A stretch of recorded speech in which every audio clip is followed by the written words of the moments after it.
Well, hello, and welcome to Gamer Disclaimer with Meg and Wade. I happen to be Wade this week, meaning that the other person on your screen is Meg. I think that we're a couple of weeks into the new beautiful overlay background above and below us, looking snappy, but that's besides the points. Meg, how we doing on this fine day? Doing well. Yeah, doing good. Been just hanging out, anticipating this baby on the way. 26 days out as of the recording day today, which 26 days or less. So very antsy to get to that stage. 26 But days or less, do you get a refund if it's longer or something? Or like well, scheduled C-section date is 26 days out. So they will not go past that unless there's a specific reason to. But yeah, we're could be pumped. early. Yeah, could be early. So we'll Gotcha. see. We'll see what happens. But doing good. How are you? How are things in your neck of the woods? Also doing just Jim Dandy. I have no actual child, but one of our fur babies, which is what you can call a cat, had to go into the vet. So that was an unpleasant experience for the whole household. I tricked that sucker so good, though. I hid the carrier in a room and then chased him into the room and shut the door and then revealed the carrier, and he was not happy about it. But we went to the Yeah. vet. We got it all taken care of. Yeah, being a cat dad sometimes is awesome, but then you have to trick them makes you feel bad, right? But you gotta do what you gotta do to take care of the fur babies. Oh yes. Yes. Well, you are here to hear us talk about gaming and not cats. Although, in the comments, if you like us talking about our fur baby cats, let us know. But, Wade, let's talk about the games that you have been playing this week first. All right, I'm looking over to the side because I do have them pulled up over here. I played through a game called Another World 20th Anniversary Edition. It has kind of like rotoscoped graphics. If you ever played like the old Prince of Persia games, like old Prince of Persia games, I'm sure that old Prince of Persia for you is like the Sands of Time on the Xbox, but there were ones before that even that had some side-scrolling, or not side-scrolling, like they were kind of adventure elements, adventure and exploration. Hmm. I also played Celeste, but not to the extent that you did, because I was like, while you were streaming, I thought if I could beat this level that you were trying to beat before you did, it would be very funny. I was unsuccessful and I gave up. You beat the level 6 or 7 B side, whatever it was that you were working on. Yes. I finished the game Gris, Gris is what it's called. Yeah. It's I on Game Pass. It's leaving soon. It's kind of like artsy fartsy puzzle yeah. jumping game. I've been meaning to check it out, so I finished that.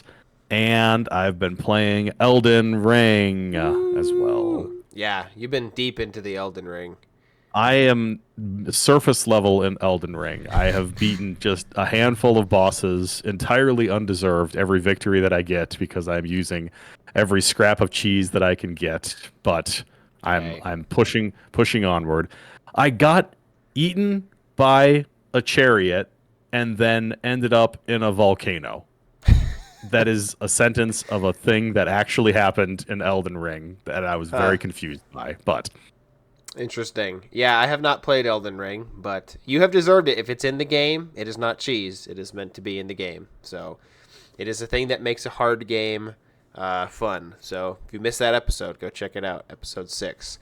But as so Wade I mentioned, oh no, go yeah, ahead. I was going to throw to you and say you were playing Celeste this week. What else you been playing? Yeah, so I beat Chapter 7 B-side on stream, which if you have not checked that out, if you want to see somebody digress into insanity, you can watch that. Died 782 times. Took 2 hours and 21 minutes. So that was a journey. Speaking of Celeste, I got my sweet Celeste scarf here. It's backwards. But yes, so very pumped about that. Yeah, played a little bit of League, played some Marvel Rivals as well. And I barely dipped my toes into a game that my co-host here so kindly gifted to me, UFO 50. And so Played a few of the games in there. I tried 3 of them out. They were decent, but I looked through the rest of them and looked at different ones to try out next. So I'm excited to dive into that game a little bit more later on this week. But yeah, and I also have had a hankering to dive back into the Hell Pods and go kill some bugs. So I might partake in that this week at some point. But I didn't do that last week. So cool. Well, I'll introduce our topic for this week. Kind of a unique one.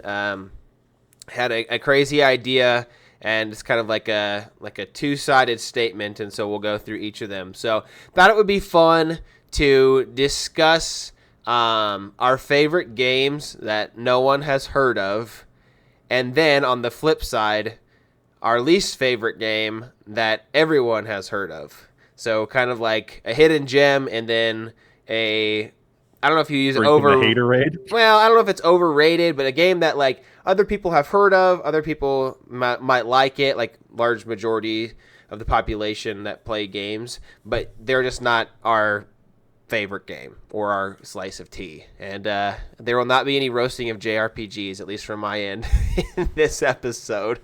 So we'll save that for another day. So guidelines for this is we each get one game that is our favorite game that a lot of people don't know about, have never heard of, and then we also have 2 honorable mentions as well, which they're guidelines, but we, it's our show. We can do what we want. But yeah. So do you want to go first, Wade, or do you want me to go first? I'll let you kick it off so you can set the tone here. All right. Cool. So I will say on the front end caveat that those of you who are friends with me or have watched any of my streams or my previous show, the Video Game Music Review Show, then you will have potentially have heard of some of these games. But I would say the vast majority of people probably have not heard of these games. So that's why I'm counting them, even though I'm sure Wade knows of all 3 of these games, just because he's a gamer that is my friend. So, well, even before we get into that, Meg, it's like I really had to rack my brain to try and find games that I, in the greater internet community, haven't already seen somebody go to bat for or say, like, this is a great game, everybody needs to check it out, like even thinking of, and these are not on my list, but I guess they could have been, but I kind of threw them out of the way. It's like I really enjoyed Batman Arkham Origins, which is kind of like the dark horse out of the Arkham Knight games, or the Arkham games in general, I guess. So there was Arkham Asylum, Arkham City, and then before Arkham Knight came out, Arkham Origins was made by a different studio, but using all of the same tech that they were doing. And for whatever reason, it just does not get the same level of respect as those other games, which I don't know. I just find it's unusual, but I wouldn't ever consider it to be a game that nobody has heard of because they've heard of it. It's just that it kind of gets looked over on a fair amount, like I don't think that it even got a remaster like a next gen version like the old ones that came out on the 360 PS3 generation, and the Arkham Asylum and Arkham City got newer versions on there. But I digress. I'm stamping all over what your first game is going to be that nobody has ever heard of that is a favorite. Yes. Go ahead. Well, this first one, if you have watched the first episode of our show, our song of the week came from this game. It is a recent discovery of mine, but has been a very impactful game. And I always look at, part of my criteria for this was, if I look this game up on YouTube, how many YouTube videos are there about these games? And there was a few on this one, as it was impactful for some other people. But all of my friends that I told about this free game had never heard of it before. And so the first honorable mention for myself is, of course, Sheepy: A Short Adventure. It came out in 2003, or no, end of 2000, or February of 2024. Gosh, can't even talk right. Anyway, February of 2024, and it is a 45-minute. Oh, there we go. Camera's back in focus. Puzzle platformer, more just platformer. and just a really cool game. I really enjoyed it. It's nice, short, simple. The music was fantastic. It is by the music was from a person who was on YouTube who has a channel that releases music, so it's almost like a label slash channel on YouTube. And yeah, it's a really cool game. My second honorable mention, I do have a physical copy of it, but I don't have the case. I don't know where the case has gone, but I will show it. Ba-ba-da-da. You can't read it backwards. Custom Robo for the Nintendo GameCube. So if you're unfamiliar with Custom Robo, it is a really cool game. It is a kind of like an arena battler where you can customize your mech. They kind of look like Gundams. You have different guns that you unlock, different bombs, different legs that do different things, and just kind of a cool game. I was really into the story, even though it was just like, hey, walk to this point and then battle, and then walk to this point and battle, and then walk to this point and battle. But the combat on it was really fun, and it was a really impactful game back in the day. Custom Robo, a little bit of history. Custom Robo did not release in America, the original Custom Robo. I think it was on the N64, if I'm remembering right. But then they released it on the GameCube, and it was the first American Custom Robo release. And so I was all over it and loved the game. So let's do this way. I'll do my honorable mentions. You do your honorable mentions, and then I'll go game. Then you go game. Does that sound good? Okay. Okay. Yeah. I was gonna say it feels like we're a little. I thought we were gonna be doing a little bit more back and forth, but this works as well. So honorable mentions. A lot of the, like, I don't know if I'd want to call them games that nobody has played, but maybe games that people had access to. Like Meg brought up Sheepy, and like Custom Robo is kind of on the other side of that, where it's like if you didn't check it out when it first came out, you probably wouldn't be able to find it these days. One of the games that for whatever reason I really got into, and like it was all I played until I finished it, was a Games with Gold game on Xbox at one point in time. So this is even before Game Pass games. With your Xbox Live subscription, they would just give you like a free game that you could download and keep every month. And one of them was a 360 game called Toy Box Turbos. Now this game was, think like penny racers, or kind of like a Hot Wheel sort of car, racing on, like, kitchen sinks or tables, or around a kid's bedroom, or on the floor of a child's room or something like that. And it's all tiny, and it's kind of the sort of similar to like the Hades viewpoint of that 2.5 perspective or whatever it is. And I think the camera like never moved. So when you were racing towards the screen, you had to remember that right on the joystick was going to turn your car right and not move you right on the screen, that kind of thing. Kind of like RC Pro-Am, if you ever played that one back in the day. I don't think a lot of people played it. I really liked it. I thought it was very cool. I actually have a couple of other ones, and I might actually have more things than you, Meg. But I really enjoy the puzzle game Picross. Yeah. Which, okay, you're, at least I'm not the only one that knows about this. There's an obnoxious number of Picross games. I have them on my Switch. I play it all the time. It's just like a good chill and unwind game. I think it's also known as like a nonogram, and basically it's just a grid, and you have to color in the squares based on the information on the grid. And I like it more as a puzzle game than like a Sudoku or something, though I'm pretty sure that in most Sudokus you always are able to find out what your next move is supposed to be. But in Picross, like, I never feel like I have to guess. It's like I can confirm that what I'm about to do is the correct move from what I'm pulling up.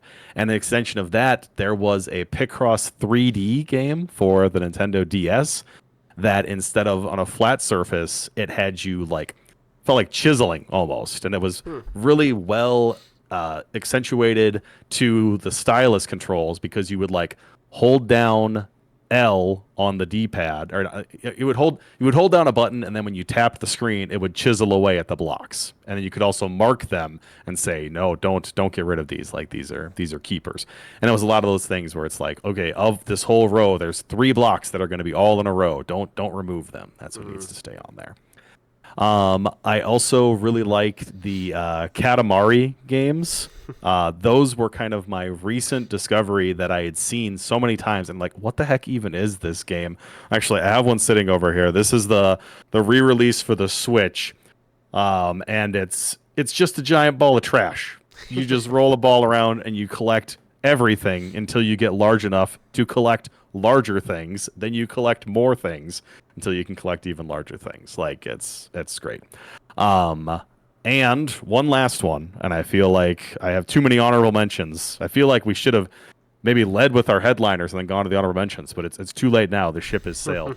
Um, the Wario Land series, specifically Wario Land 3 and 4, are just really unique games. I mean, interesting games, unique each in their own way. So Wario Land 3 was on the Game Boy Color, and it was kind of every level had four different exits, and you had to find a key and a chest, and that's how you beat them.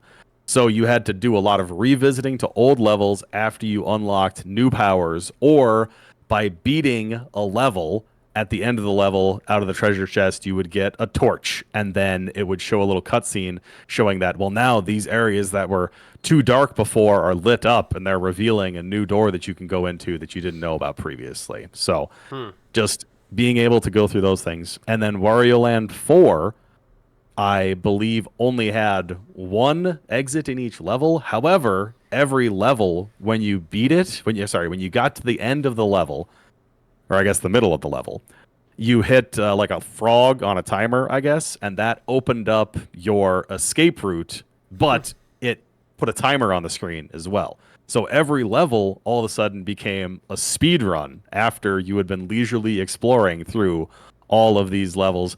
All of a sudden you get to the end and it's like, all right, you got 2 minutes and 30 seconds to go backwards through all of the stuff that you just saw as fast as humanly possible. I don't feel like it is a game that nobody's ever heard of because, like Pizza Tower, which came out pretty recently, is kind of the spiritual successor of that, hurry up type puzzle or hurry up type platforming gameplay, where it's all about the momentum. You just got to keep moving, keep going. So I've gone over that. Honorable mentions out of your camp and mine. What is your favorite game that nobody has ever heard of, Meg? Yes. So thank you for sharing those. Yeah, I've heard of some of them. Obviously, not some of them. I have Picross on DS, but yeah, I've never heard of the car one. So, all right. So for many reasons, I got this game on the Genesis. If you have watched my streams, I did a full playthrough of this game as well. It is one of my favorite games of all time, and it is none other than Ristar, or Rystar, as some people say. And so Wade is familiar with this game because he sat through me playing through it on stream, and but a lot of people are not familiar with it. It came out in 1995. It was a platforming game, except for you have stretchy arms, and that's kind of the whole gimmick of the game, is that you have these stretchy arms that can go in 8 different directions, and you use them to climb walls and go through things and defeat enemies. And so reasons that it might have been forgotten is that it came out in 1995, which was basically, it was one of the last games released for the Sega Genesis. And so I would say it was overlooked by a lot of people because people were moving on to the next consoles. Typically games that release in the end of the life cycle of a system sometimes can be forgotten or left aside. The reasons I like the game, I just have a lot of awesome memories playing it. And then I would say, like, it's probably in the top 5 of my favorite video game soundtracks ever. Every song in the game I'm a huge fan of. And where it came out at the end of the life cycle of the Genesis, I feel like the creators of the soundtrack were really able to kind of like get all their money's worth out of the sound chip that was in the Genesis cartridges and the Genesis at the time. And so the songs are just like very full, very vibrant. I've listened to Oscilloscope breakdowns of them frequently.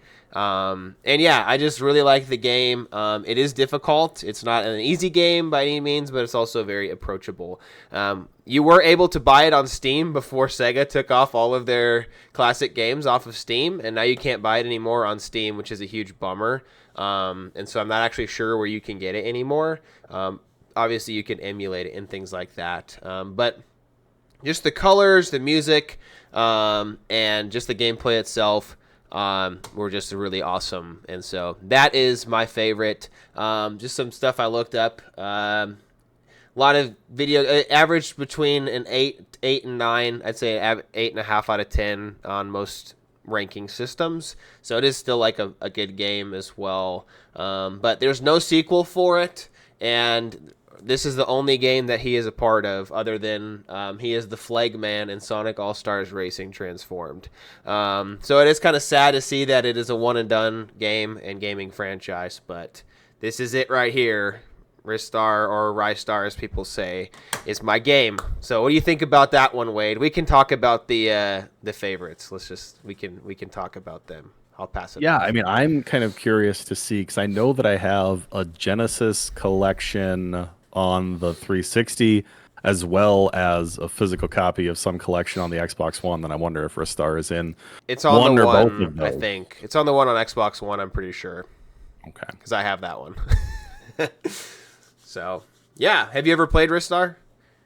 I watched you play Rystar? it. I think of those late Sega Genesis games, like, I don't know, where does Dynamite Headdy fall into that? So, in this article that I was reading about Ristar, it says that Ristar is they said, like, when they were describing it, that it is a combination of Sonic the Hedgehog and Dynamite Headdy. Oh. So they said it's kind of like those two games put together. So I don't know. I'm assuming it came out after that game, because, or else they wouldn't compare it to that. I think Dynamite Headdy was a little bit of an earlier release. Yeah, tough to compare the other things. I agree with you in that the late cycle games usually have figured out how to squeeze every drop out of the hardware, especially in that particular, generation. Like, they just kept getting better and better and better all the way down the line.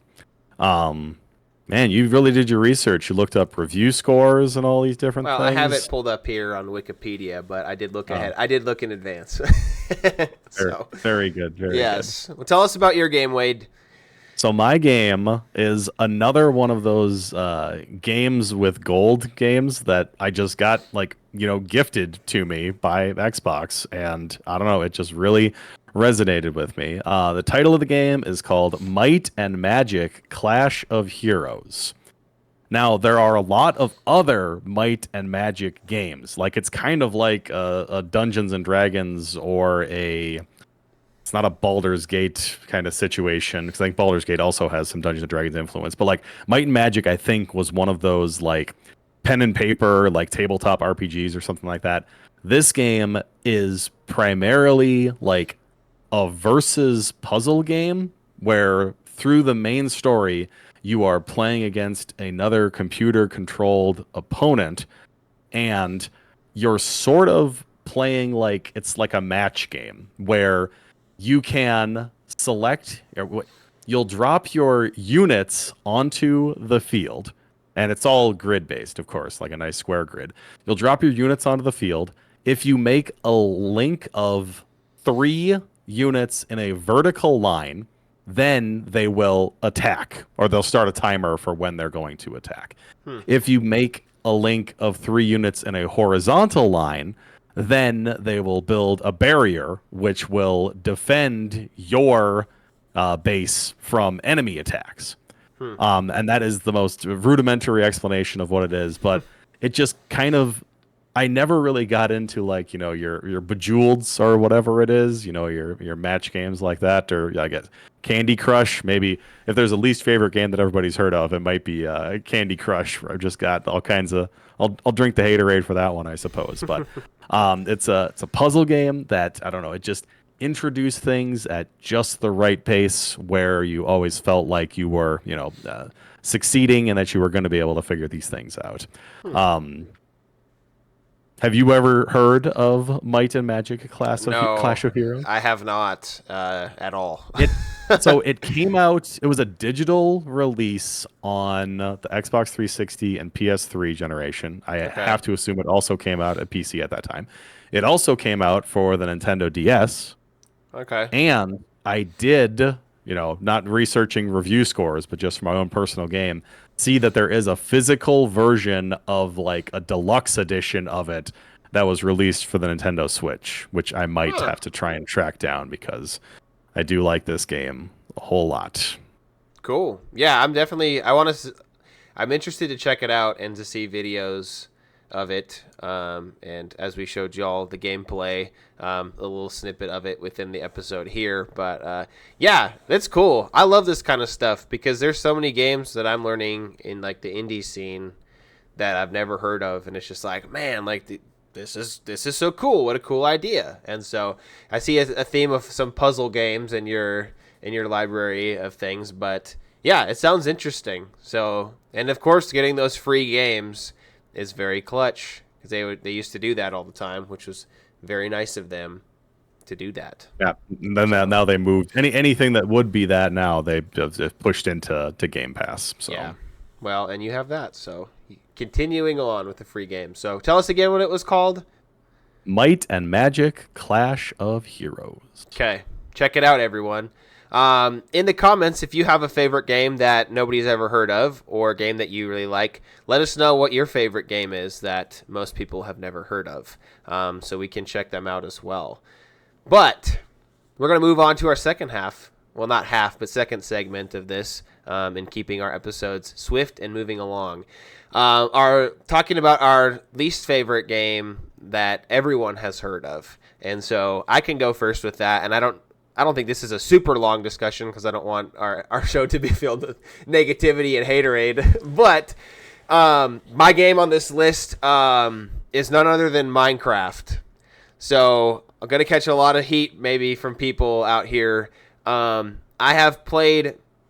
I will admit I have not played a ton of Minecraft, and I think that Minecraft is a game. I respect it, and I think it is amazing for people that are creative people. It just in general when in that in building and I saw somebody get made a working computer that plays Minecraft within Minecraft, and so I think the possibilities of that game are truly limitless, and it is crazy to see what it has evolved into. But for me personally, like it is not my cup of tea whatsoever. The time that I have played it was incredibly confusing and boring. And like when I was esports director, we had students who ran servers. They were like, "Oh yeah, we have our own Minecraft servers," and so that's why it's like a lot of people have heard of Minecraft. They're about to make a Minecraft movie, and so like it's in many people's like greatest video games of all time. I think it is the most sold video game of all time. I'm pretty sure. And so everybody, for the most part, everybody has heard of it, but it is just not my flavor. It's not my cup of tea, and so I don't foresee myself ever really being able to get into it. I still respect the game, but I would say that it's probably like one of my least favorite games that everyone has heard of. So, yes, that is my take on that. What about you, Wade? That's a spicy take, Meg. No, we need to talk more about Minecraft. I'm trying to because- I'm trying to get out of this before I catch too much heat. All right, I think that you can play off your not notching with Minecraft as a generational thing. Like for us, the game that we would play, after work or after school or whatever it was, like Halo 2 or Halo 3 or Halo Reach back in the day. For a gamer of a certain age, that is Minecraft. And some of those individuals who were Halo 2, 3 Reach gamers became Minecraft gamers. I remember around the time of the 360 when Minecraft launched onto there, I had some friends who would make like amazing maps or like contestant things that we were supposed to do in there. Like I remember somebody built this, it was like a deal or no deal style wall of chests, and we had to 1v1 each other, and then whoever won got to go and pick a chest off of the wall before getting thrown back into it again. Or creating some like speed run obstacle course, sort of like Ninja Warrior kind of parkour situations within Minecraft. I never really vibed with Minecraft personally because of the survival elements. So when they added other modes that weren't so survival based, then I liked it a little bit more. I do have every single Xbox achievement in Minecraft, but that's just because I queued into a world where they had everything set up where you could easily accomplish all of those things. So hopefully nobody were to look at my gamer score, my gamer cred, and be like, "Oh, this guy loves Minecraft," and it's like, no, I just I played it because it was there, not because I really love it, and it is great. Man, I'm trying to think. Like, I've never set a foot in Grand Theft Auto Online or Red Dead Online, and I know that those are two thriving communities. Yeah. I did spend a little bit of time playing Rainbow Six Siege before I decided that I was not going to have the tenacity and dedication to give that game what it deserved. You know what I mean? To be able to get to the level that you needed to get to. Mm-hmm. I'm really trying to think of one that I truly disliked. Oh, we can maybe get some. I don't understand what the hype is for Stardew Valley. Ah. That Yeah. one, I don't get it. That's not how I want to spend my time. But I know that's how a lot of people really love Stardew. That's what they're all about. Yeah, I have it, and I have probably put, I don't know, 5 to 6 hours into it on plane rides, and some people just like the comfort games, like cozy games, and I just am not that person. I think it's a fine game, but it's also not my vibe either. But I have spent significant time playing Yeah, it. I think that my criteria for this was I can't say that it's my least favorite game unless unless I've tried to give it a chance, you know. Yeah. And granted, I tried to give Elden Ring a couple of chances prior to, and now it's finally starting to click with me. So maybe someday Stardew will do that for me as well, but that day is not today. Yeah. Cool. Well, are there any others you think of, or have you exhausted your list of No, least let's favorite games? let's try and be more positive. Again, Okay. I feel like I haven't spent enough time in any super popular games enough to say not for me, you know, like other Gotcha. than like the JRPGs. Yep. Which we will cut Don't that get off good. here. We promised we weren't gonna roast them. So They don't get good until hour 10 apparently, you know. It's yeah. like, oh boy. Yeah. We'll save that for another discussion. All right. Well, cool. Well, those are some fun games. You can let us know in the comments about any of the games that you all play. I know one of our listeners loves Red Dead, and so I'm curious to hear what he has to say about that. But anyway, let's talk about the Wade's achievement of the week, because I'm dying to know what it could be this week. It's so funny that you would mention that because it's an achievement for dying. Oh, It's in I had no clue. I promise. It's in that game that I mentioned before, Another World, that 20th anniversary edition. And the achievement is called Determination. The description is, I will succeed. And you get it. The jury's kind of out as to whether or not you get it after you die like 50 times or 100 times in the game. So it's one of those situations where if you were to look at the order in which somebody unlocked all the achievements in the game, if they got that one super late, then that means that they probably knew what they were doing. And if they got it super early, that might be a little embarrassing. I got it somewhere in the middle at a section that was obnoxiously difficult, and I'm not at all ashamed that that's when all of a sudden it said determination achievement unlocked, and I'm like, I'm gonna keep going. I can beat this. Yeah. There's a lot of things in that game that are like, I don't want to say it's like pixel perfect jumps, but it's like you're jumping over these pits or you're jumping over 2 pits where you have to make sure that your right foot hits exactly the gap in between. Otherwise, the monsters that you're jumping over will eat you. There's a couple like chase sequences as well, where there's rocks falling from the sky, and until you know where the rocks are falling from, it's tough to dodge them. Like, you have to be positioned where the rocks aren't. You can't react to the fact that the rocks are falling. Sounds It's fun. one of those games. Gotcha. Well, cool. Determination. But you fought through it because you were determined, and the game reminded you can do this. That's a cool. Little reminder. It's like an Undertale thing, right? How many? Oh, you haven't played Undertale? I own Undertale. It is in my backlog, but I do love the music. Every time that you save an Undertale, doesn't it say something like "You're filled with determination"? Probably. You wouldn't know. Yeah, I wouldn't know. Well, cool. Well, thank you for sharing that achievement of the week with us, Wade.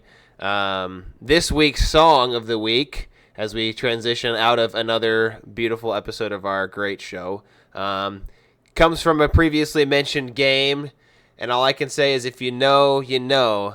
Dun dun dun dun dun dun.